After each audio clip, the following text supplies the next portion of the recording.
Hello all, welcome to the recipe project. You don't have cake flour on hand and you have a recipe that calls for it? Stay tuned and I'll teach you how to make it without making a trip to the grocery store or spending extra money.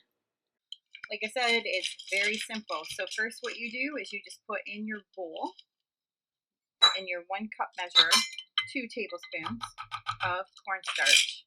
And after that you fill the rest of your 1 cup measure using a spoon with flour. Just fill it with flour until it is to the top.